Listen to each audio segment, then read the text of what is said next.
Alright, so we got the parts that we needed to get this thing hopefully finally done with.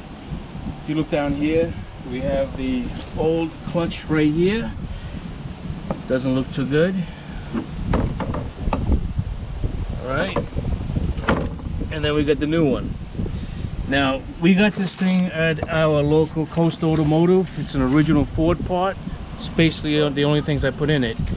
You can see the model number there is YB3164. That's for the 2002 Ford E-350 with the 7.3 diesel. Alright, so that's that right there. Now what I'm going to do is I'm going to assemble the clutch back onto the fan. And we're going to get this thing done with.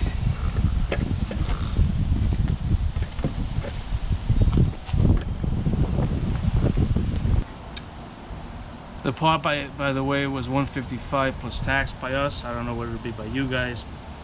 Probably cheaper. Everything seems to be more expensive around here. The torque spec on these is 15 pounds per square inch.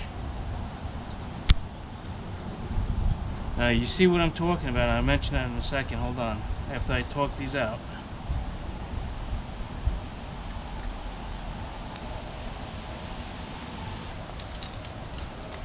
Alright, so my torque wrench is set to 15 pounds exact.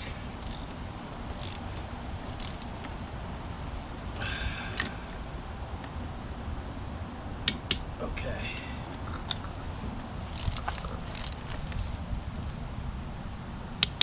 Okay.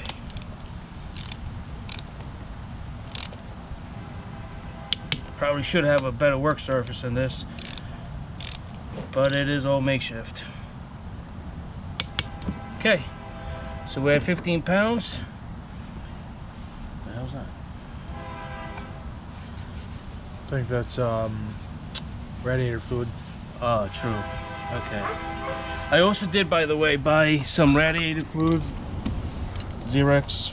I got the 50/50 for it. That's what they recommend at the... You're gonna need the fluid because once you take off the hose, it leaks out. Yeah, when I took the hose off originally, it did leak out. So we're gonna start popping this thing in now. Let's hope this thing goes in smoothly. Hopefully it does. You ain't kidding. I'm tired of this side.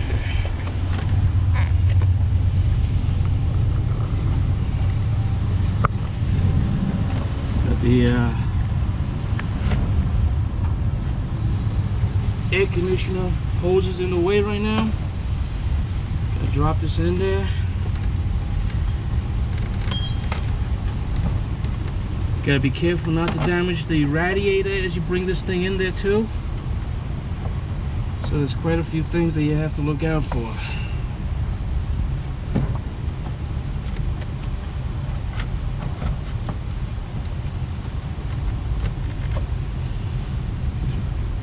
Air conditioner hoses are really a nuisance, boy. Everything's right in the way when it comes to these E-350s or E-Series vans. Nothing, and I mean nothing, is easy. Alright. Now it looks like we just gotta bring the shroud back down without causing any damage. I'm gonna go down there and do this from the bottom right now. See if I can shimmy it from the bottom.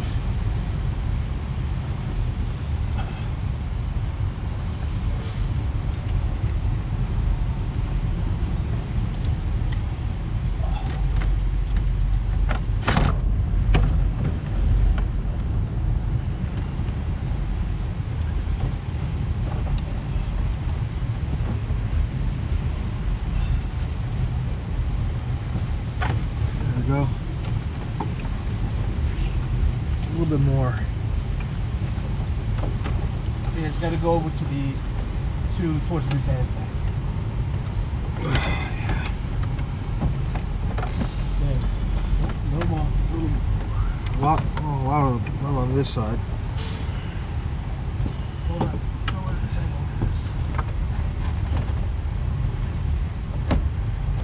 There There we go. That's it. That's it. Right there. Okay. Good. Now we gotta thread that clutch back on there. Let's get these hoses out of the way again. Now, this is a bit of a trick because they don't have any room at all to get in here. So what I'm going to do is I'm going to reverse thread it. Let me see if I can try to get the video so people can see what's going on. Alright, good. Alright, so we finally got the... Actually, I just need light though. We finally got the clutch on. Is the light on? Yeah, the fan clutch. If you guys can see, I'm not sure if you guys can see that down there. I was able to hold the fan clutch right here, balance it onto the threads, and twist. Once I got the perfect angle, it just went on, and it easily just slides back on. You gotta, you know, thread it all the way in once it's tight. Then we have to take the tool.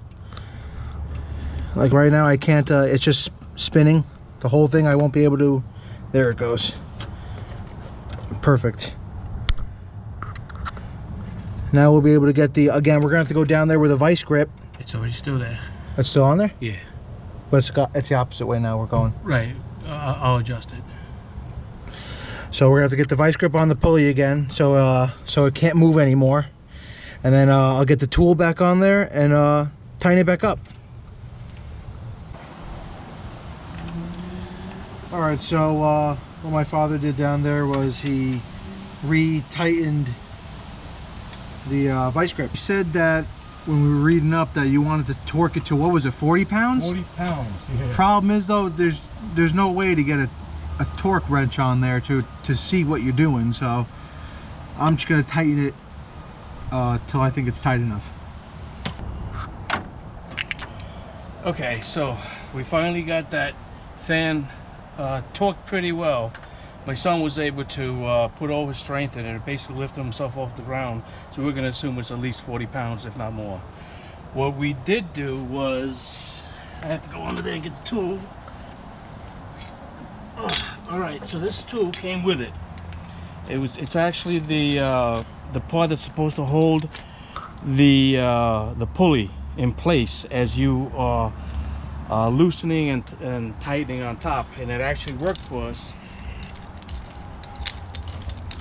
That's weird. Yeah, it worked for us because what we did was, see, before we couldn't tell, and now that we know, for this van, the size that you need is 2 1/4. That worked perfectly, and it probably would have worked really nice taking it off too. And so you wouldn't even need to use a vice grip. So you go from underneath, the clutch will be sitting against towards the engine like this, and you have to just move the damn fan around, and you got to get this thing to slide in there just like that once you have it in there. And when you're laying underneath, this whole thing wants to move around on you, and it is annoying as all hell. And it does that exactly just like that, and you just keep trying at it, and finally it did fit. And once I got it in there, I was not about to let go. He went on ahead and got the wrench up top, got it around that nut right there, and tightened with all his might, and we got it on. But it looks like this would have even worked too. Before, like I showed you, we did the vice grip thing with a 2 1/4 inch pulley holder from underneath, or 57 millimeter. Yeah, or 57 millimeter, which is written right there on the tool. Which when it's done from underneath, if you can get there, you can need 2 people to do this. One person underneath holding it on just like this, and another person on top with the wrench, and he's going to be pulling with all his might, or he's going to be, you know, trying to release it, pushing with all his might. Anyway, that's the way it worked out. We were able to get it on. Now we're going to start getting everything together back on here. We already got the shroud down there all together. We're going to start putting the screws in there. We're going to start putting all these clamps back onto the... Put the hoses back in. Yeah, onto the radiator hoses. I mean, the air conditioner hoses. Put everything back together, tighten everything up. Get this air intake to the turbo back together. And we're going to, once everything's done, and everything's buttoned up, we'll be back and we'll see what the outcome of it all is. Alright, so we got everything all back together. Check for leaks, make sure all the tools are out of the engine. You want to pan over here? Everything, air filters back together. The front covers all back together. Check any leaks down there. Everything's looking solid. We're about to take it for a ride right now. Make sure everything's good. Fan looks solid. So we're going to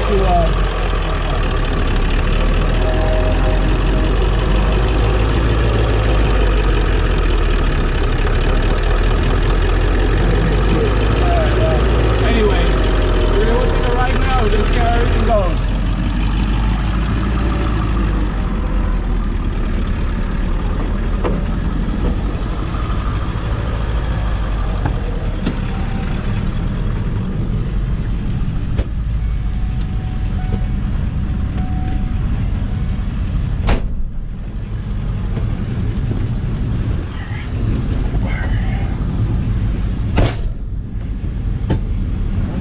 Test to find out if we did exactly what needed to be done. We have the tools to bring it back? Yeah, it's in the back. Yeah. Alright. Here we go. Now before we started this project, this engine was screaming at 20 miles an hour. We were doing about 20 miles an hour, and the thing, you sound like you were in a jet engine. So here we go.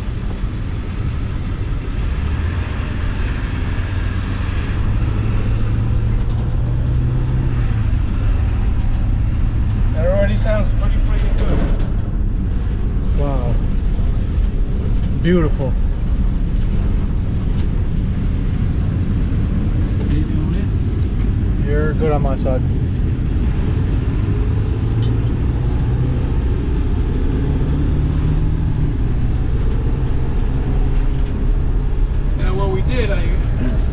Because we opened up that top radiator hose and we let out some antifreeze, a lot of places, a lot of sites say to turn your heat on in case you got any air in the system.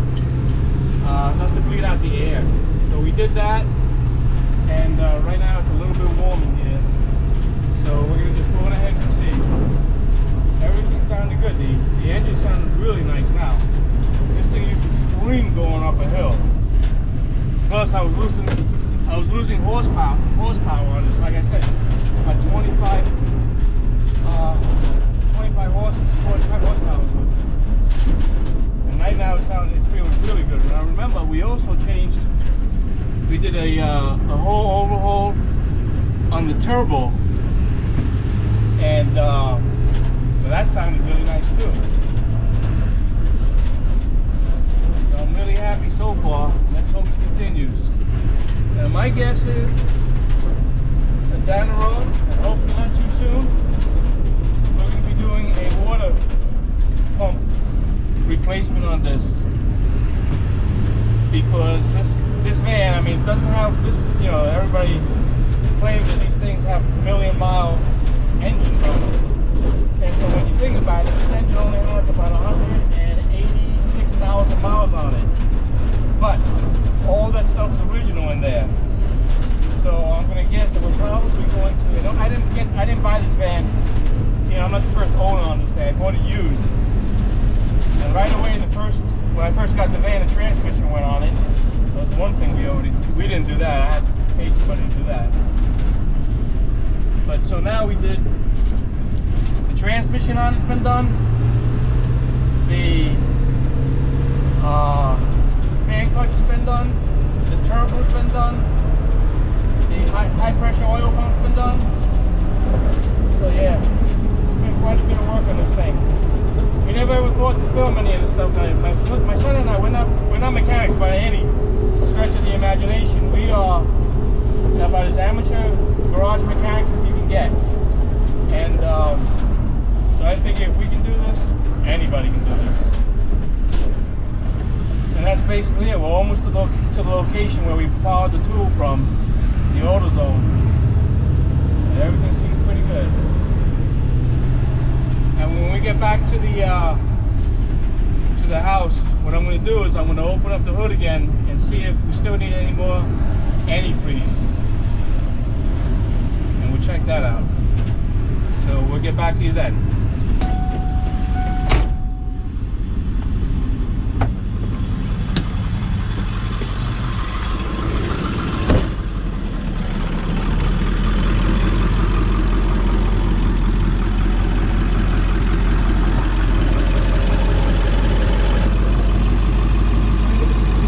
Anyway, yeah, levels are good, so we're happy with everything that's going on here. Looks like it's a success. I hope that you know, this helps out a lot of people, because I know there are no videos online as to how to do the fan clutch removal without removing the radiator, without removing the well, there's two radiators I hear. There's a transmission cooler actually, and then the actual radiator. We didn't do any of that. Thank God. We didn't have to dump all the antifreeze. The only thing we had to, again, remove was that top hose. The fluid looks good. It drove beautifully, so we're good. And that's it. It's a wrap. Thanks, guys. If you like what you saw, we are going to be placing more videos online. There are going to be videos, different types of things.